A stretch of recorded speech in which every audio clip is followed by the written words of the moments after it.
Singaporean ride-hailing app Grab fell flat in its market debut on Wall Street. Its stock price swung from an impressive gain to an alarming loss in the span of one trading session. The price seesawed over concerns about the company's ability to turn a profit. That's something it's never done, despite having a dominant position in Southeast Asia, a market with hundreds of millions of potential customers. Miranda Lin has the details. The U.S. market debut for Southeast Asian ride-hailing giant Grab took several twists and turns.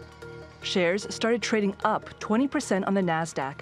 Co-founder and CEO Anthony Tan was triumphant in a speech in Singapore, where the company is based. From a single country taxi hailing app, Grab is now a leading super app enabling consumers to eat, ride and pay in 8 countries in over 400 cities. But it was downhill from there. By the end of the session in New York, the stock was down more than 20%. It was a disappointing start for the firm, which went public by merging with a special purpose acquisition company. Investors are worried over its profitability because Grab has never made money. In the third quarter, its pre-tax losses widened 66% to $212 million. Grab aims to be in the black by 2023. To get there, the company plans to use the $4.5 billion it just raised from new investors. Our work is far from done. We're committed to innovating faster and doing better so that our partners and communities can even achieve much more. As Grab forges ahead on Wall Street, one of its early shareholders, China's Didi, is making an exit. The Chinese ride-hailing firm says it plans to delist from the New York Stock Exchange just 6 months after its IPO. It plans to go public in Hong Kong after months of regulatory scrutiny from Beijing. Chinese regulators had restricted the use of Didi on the mainland over its handling of customer information.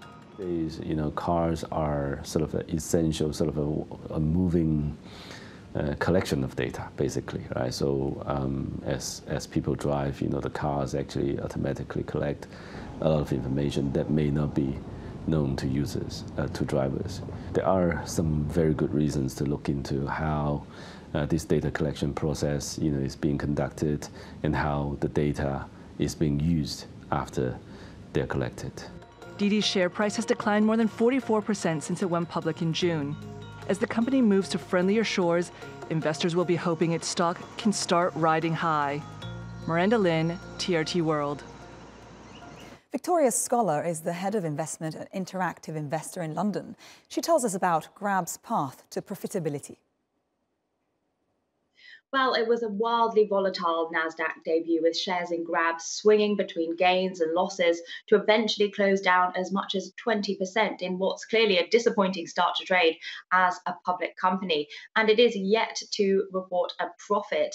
And in its latest quarterly results, it actually reported a slowdown in revenue and a widening EBITDA loss, which may not be that encouraging for some investors. And this is despite a series of big name investors in the company, including BlackRock and T. Rowe Price, and the listing appears to have fallen flat on its face, going against a broader trend that we saw for markets on Thursday, with their major indices on Wall Street closing higher. But in terms of its route to profitability, the Southeast Asian giant has a diversified business model. It covers financial services, ride-hailing, food delivery, and more. So it does look well positioned to benefit from growth in the region. And the company itself is forecasting to become profitable by 2023. And in the case of further COVID developments and lockdowns, it is well hedged with its food delivery business.